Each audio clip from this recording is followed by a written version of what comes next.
So what's up guys, welcome back to the channel. My name is Greg.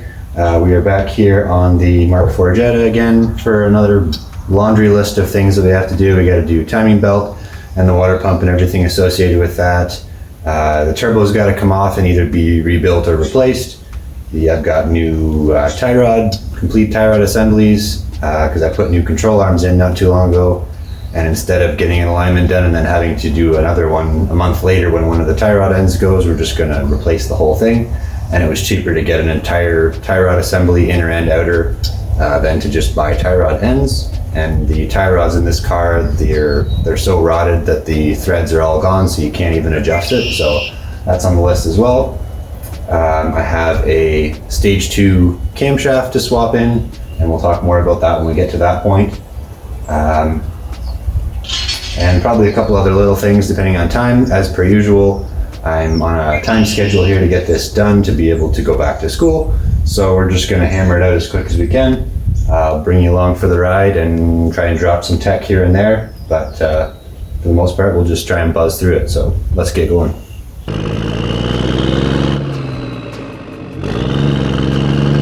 So first thing we'll get going with here is get it up in the air on some stands.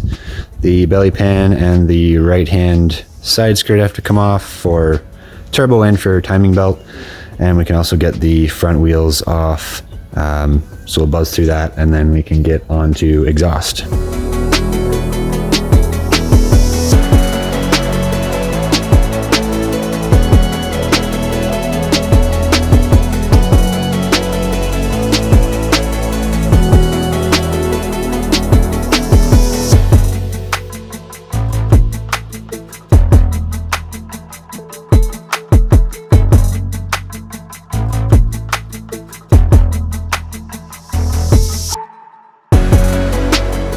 So the next thing is to get the front pipe off and out of the way here. So this is my cheap catalytic converter delete. So the main clamp there undone, and slide that back. There's a joint at the front of the clamp basically. And then I don't know how well I'm going to be able to show it here, but so yeah, up there kind of in the middle of the frame is the flange to the turbo. And you can see one stud there that's got anti-seize on it. So there's 3 nuts there with washers. Those are supposed to be copper nuts. The idea being that you can get them undone when you need to do exhaust next time. I had to use a torch the first time, and then I've had them off and off and back on 6 times since then, and I put anti-seize on every time, so those shouldn't be a problem. But of course I can't really show doing that. But we'll buzz through trying to get the pipe off and out of the way here, and then look into what we're actually in for to try and get the turbo off.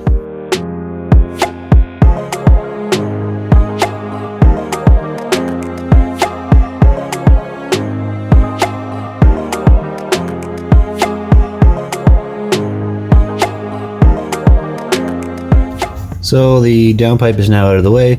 Next thing is to take the CV axle or CV joint shield off of there, and probably take this passenger side CV axle out altogether. Unfortunately, it's a pain, but the turbo has to come out down through this hole, and there's not a lot of space there with the axle in the way. So we'll try and do that. It means disturbing the wheel bearing, which is a big pain if we have to go that far, because then you're supposed to get a new nut, and you got to do the whole, whatever the torque is, 150 plus a half a turn or something crazy. So if we can avoid doing that, we will. If not, there's not really a whole lot of choice. So let's get to it.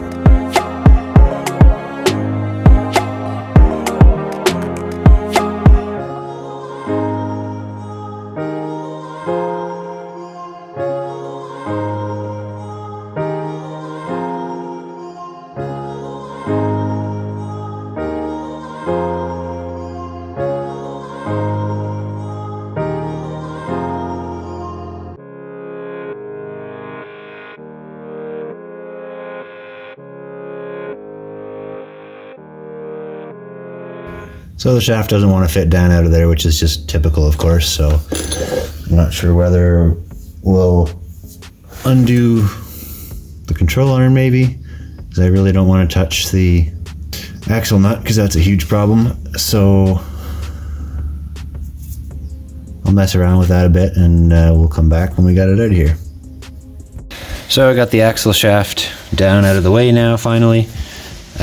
Decided to separate the ball joint, and had to disconnect the lower part of the sway bar links to be able to tip the sway bar up out of the way, and pull the steering rack all the way over to get the knuckle past the control arm, and then I was able to make the axle shaft fall through the opening there.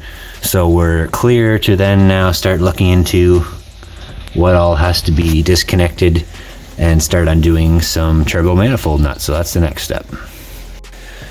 So I think we're actually ready to start removing the turbo itself now. So there's only a couple of things from the top side here that really need attention.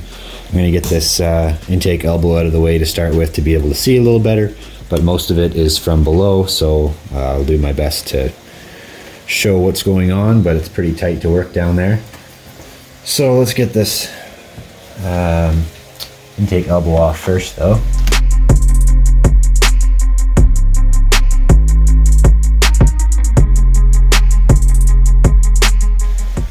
Fair bit of oil, I don't know if the camera can pick it up. Fair bit of oil both within the pipe and leaking from around it. So one thing with these cars, I don't know if we ever specifically talked about it, all Volkswagen turbos to my knowledge, at least up to 2003 or 4, probably newer as well, because they're Garrett turbos. And for whatever reason, Garrett decided to not use a proper oil seal on the turbo shaft. So what happens if the car idles for more than a couple of minutes is oil starts to leak by into the intake, and not only makes a huge mess of it, but also starts burning it then. So what happened with this car before I owned it is the guy that owned it before me, he used to just sit in it idle for ages, half an hour, whatever. So the whole time that it's idling like that, there's oil leaking past the turbo slinger. It's not a seal, it's basically like a oil slinger. So if it's not turning fast enough, it doesn't keep the oil off. It relies on centrifugal force and motion to keep the oil from going through. So, and I don't know, some light here. It's fairly normal for this EGR inlet to be a little bit oily, but shouldn't be like wet. So what that tells me from experience is the intercooler is full of oil because of all the oil leaking past the turbo, because it goes from the turbo through the intercooler and then up into the EGR and into the intake. So what we've done on past TDIs that I've owned is drill a hole in the bottom of the intercooler, put a plug in it so that you can drain, wait till it's a hot summer day and car hot too, and you can drain the oil out of there. Even with the minimal idling that we all try and do, you do still get some oil into there, so every once in a while pull the plug again and check just to see whether there's any in there or not, because not only is it making a huge mess of all the intake piping, but it also is a big part of why these intakes plug up. The EGR is recycling the exhaust back into the intake to help it warm up faster. So you've got the soot and the carbon, and you mix that with oil, you get tar, and then eventually the intake passage that's supposed to be, like that is like that. When I checked this car before I started putting it on the road, I pulled the EGR off and just looked in, and it wasn't really much worse than that. It maybe had a thin coating around the outside. So I think probably as part of this timing belt and everything job I'm doing here, I'll probably pull it apart again and maybe even pull the intake right off and do a cleaning. Again, it'll come down to time and whether it's really bad behind the EGR. If it looks exactly the same as it did before, I won't bother touching it because it's still getting just as much air as it was before. This, I think I want to take the whole intake pipe off ultimately, so might as well take this part off right now. Oh, baby. Come on. There we go. And I think the airbox and everything has to come out of the way anyways to be able to really access the end of the timing, or the valve cover to do the timing, valve timing and whatnot. So we can do that later on.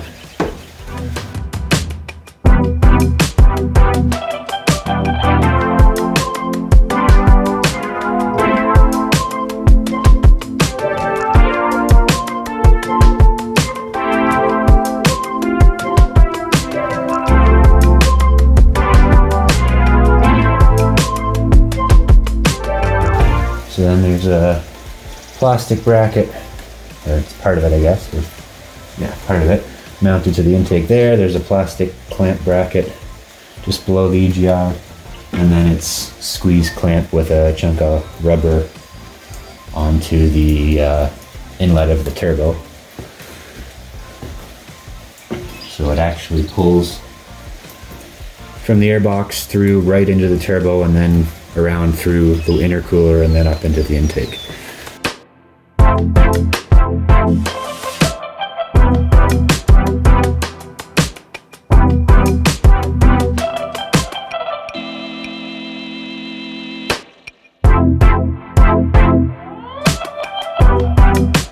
Alright, so now the only thing holding that intake pipe is just the chunk of rubber at the end with the clamp onto the turbo, so I can do that from below, I think. Should be able to. And I think the rest of the turbo related items will be done from below as well. So again, I'll do my best to show what's happening, but it'll probably just be more like me show what I'm going to do and then have to put the camera down to do it just because there's not much space, but we'll give it a shot here. So yeah, it's basically impossible to set up any way to actually film what I'm doing down here. If we do this, it won't let me do that, of course. Love not having technology that works for what I need. So this is the bottom of that intake pipe that we undid at the top. So I'll undo that clamp and that'll come off the turbo. This is the pipe from the intercooler, or to the intercooler rather. So spring clamp there, and then the first section of that plastic pipe up to that clamp at the intercooler will take all that off. The oil return line here, return line, drain line back to the oil pan, it's got to come off. Those are looking pretty crusty, so that's going to be fun. That bracket there for supporting the exhaust side of the turbo can come off. Just got to disconnect the wastegate line again, and the exhaust, I think it's exhaust cooler line there in the top is connected to the manifold. It's got to come off, and then the big one is going to be the turbo feed line, the pressure line. Mainly just the idea that if the nut doesn't want to break free from the fitting, then it'll twist the line off, and then I got to replace the line. Luckily I do have another one, a new one, but I wasn't planning on using it for this. So I'm just going to go ahead and pull all those things off I just mentioned, and then I can start onto the nuts that hold the manifold onto the engine. And hopefully in not too long here we can get this whole turbo assembly down and out, and then start looking into rebuilding it or cleaning it or both. So if it'll focus and we look in there, that's not supposed to do that. That piece at the top that's going towards the top is supposed to be the butterfly that's attached to this shaft on the emergency shutdown solenoid here. So I'm sure that's been causing tremendous intake problems when that blocks the whole thing off because the suction is pulling it over. So we'll probably need a new EGR, which is great. So yeah, good thing I couldn't suck it right through or there would have been bigger problems. So just a little update on the turbo removal. Everything is disconnected. The only thing I'm waiting on is this one bolt here, right there on the exhaust cooler pipe. The head is really badly shaled up. The 6mm internal hex that's supposed to hold it is not going to do the job even with heat. The top one I was able to get cracked loose, so it's good to go. And the other end on the manifold is undone. One of the studs broke off on me, even though I heated the snot out of it. So I'll have to deal with that when the turbo's off, but I'm gonna mess around a little longer here and try and get that lower cap screw out. And then I believe the turbo should be ready to come off. And then we can do a bit of an inspection of what we've actually got and look it over a bit. So there doesn't appear to be any way to get that rusted cap screw out of there without destroying other things. So I've started taking the EGR off here. It's got to come off anyways because it's broken. And I might end up taking the intake off as well, just to inspect how occluded the passageway is due to carbon and oil and whatnot. But also at the moment, I think dismounting the exhaust cooler from the engine will solve the problem of getting that exhaust cooler pipe out of the way to get the turbo off. So we're just going to do that instead, and that might give me some better access to work on getting that cap screw out. Might have to just cut it off and then work with vice grips and the torch afterwards. But either way, can't do it in there. So I've taken the lower elbow here off of the EGR, which I believe goes that way. Under the EGR, you can see down there, that's where this flange goes. They're all 6mm socket head cap screws. They're a royal pain to get to. 2 of the 4 you cannot put a nice socket bit and use a ratchet on. You just can't fit it, so you have to use an Allen key, which is slow and painful. The upper left one here on the bottom of the EGR, you can only get less than a quarter of a turn at a time. So that took me probably 15 minutes just to get that cap screw out, and it was rusted on the end, so it was hard to turn as well. And I think the end thread is buggered, so I'll have to, there's a bunch of screws I'm gonna have to replace anyways or find from another car. But got that elbow out of the way, and I've got the top 2 mounting cap screws out that hold the EGR to the intake. There's one more down on the lower left here that I'm hoping I can do with the socket as well. Maybe if I take this cap screw back out.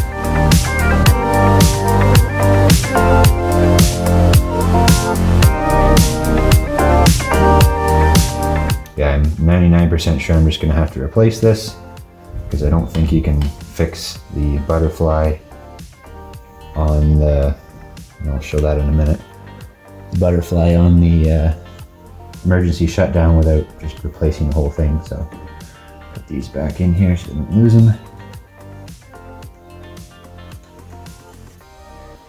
And just first look at the intake. It does have some occlusion, but still not nearly as bad as it could be. And it still won't really be causing much of a power loss. But probably while I'm this far in, I might as well clean it anyways. But anyways, that blade in there is supposed to be attached to the shutdown shaft here. So I'm not sure how that ever happens. How it could possibly become sheared off of the butterfly shaft, but anyways, it did. So part of my power problem likely is sometimes when it feels like it, that butterfly stands up straight and blocks the intake and it can't suck any air in. So, and just looking at this too, the EGR has been leaking, but not from where it's supposed to leak from. So anyway, got to replace it because that butterfly blade is broken anyways, and chances are in not too long the EGR will start leaking oil out of the check hole anyway. So as for this, that's all. That is all carbon soaked in oil. So I will probably take the intake manifold completely off, while I'm in here. Might as well, as opposed to having to come this far later on. The exhaust cooler's got quite a bit of soot in it as well, but not much I can do about that other than disassemble it all and submerge it in diesel for a while. So now the intake, or the exhaust cooler, should be the next thing. There's a couple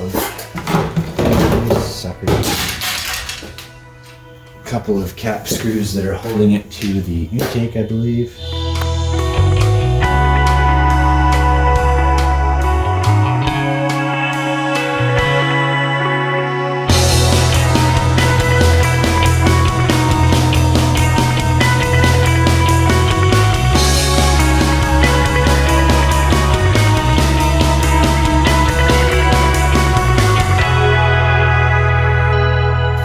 I have a feeling it's good.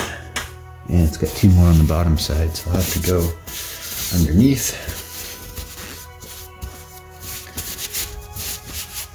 So I'll go do those, and then we'll come back here and we should be able to remove the intake cooler from the manifold, or the exhaust cooler rather.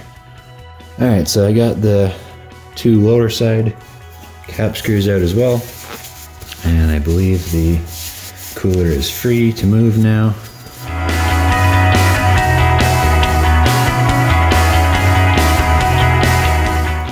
No idea how much hose we're gonna have to work with. Oh, now we're losing the whole turbo at the same time. Not supposed to do that.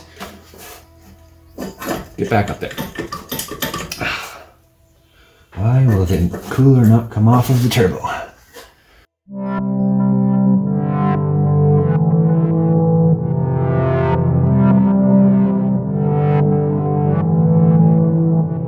Why will you not come off of the stud? Oh, it's just ridiculous.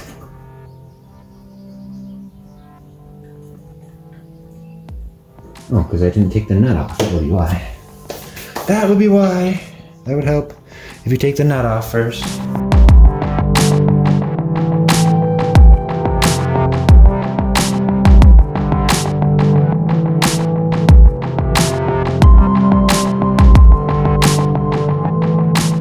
Now, aside from, actually the turbo might fit up through here now, but aside from fighting with the pressure feed line, should be able to drop the whole thing in at the bottom. Alright, so now I will actually go under and try and see if I can get the whole turbo assembly down and out, and then we can take a look at what we've actually got.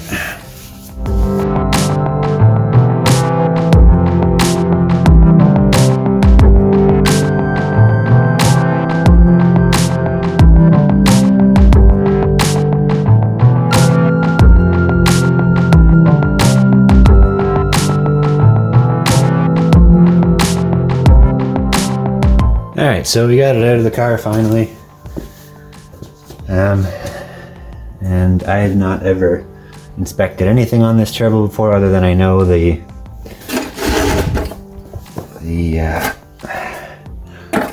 turbo vanes, the arm to operate them, continues to seize on me. I put this new actuator on a little while ago, didn't end up filming that one, but the old actuator was not holding vacuum pressure, so I put a new one on, and I also found out at the same time when I was trying to put that on that the turbo itself was seized, the vanes. So probably 5 times now I've taken the downpipe off with it all still in the car, taken the downpipe off, taped over the bottom 2/3 or 3/4, filled it with penetrating oil. Pretty much right away it would free up, but then after a week or two of driving, it would have burned all the oil off again and it would become sticky. I'm pretty sure right now it's seized again, so let's pull the actuator arm off of here, and we'll take a look at that. I tightened this up the last time I put it back on, so it's going to be a little more tricky to get off.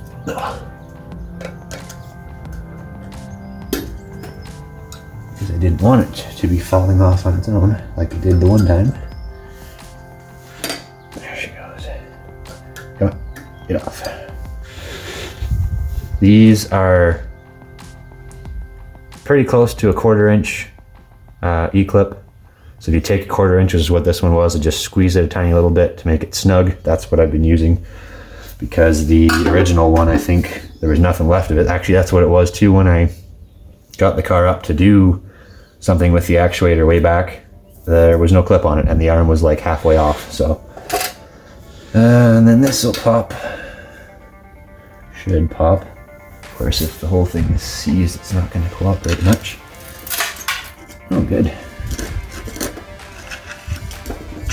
That should pop off of there.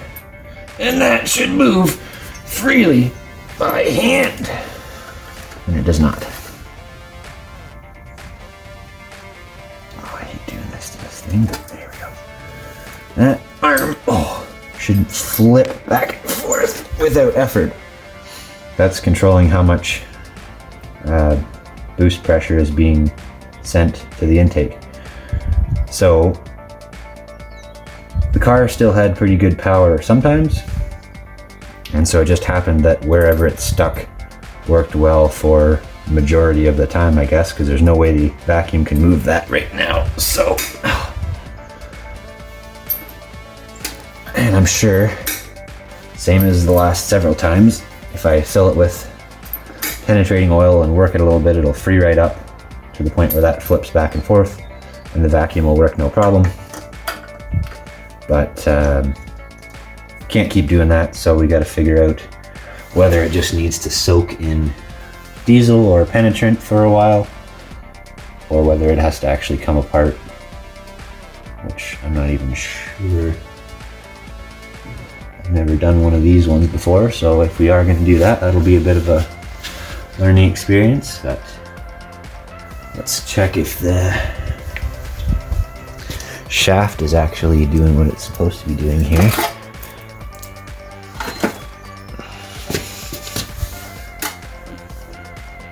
Oh my goodness. Cool. Okay, that'd be also part of the problem. I don't know how I'm going to film that, but the turbo shaft is like flopping around in here. Like you can hear it. It has a little bit of end play, but wow. Like I'm sure that can scrub the side if it was pushed sideways. Still spins freely, but needs bearings. So this is why we're doing this. Full rebuild, clean it out as well. Needs bearings. Either that or find another turbo that I've got around that we can put on. But probably be the same situation where it likely needs bearings and cleaned, so we'll figure out what we're going to do with that. I got to figure out whether there's just bearings available or what the turbo kit looks like, and we'll do that as well. But in the meantime, while we're waiting on that, the next thing will probably be to get going on the timing belt stuff. Probably just starting with getting the intake off, and then we can start taking some stuff off of the top side. The intercooler to intake plastic pipes got to come off, and timing covers and airbox and all kinds of other good stuff. So we'll get into that next, I guess.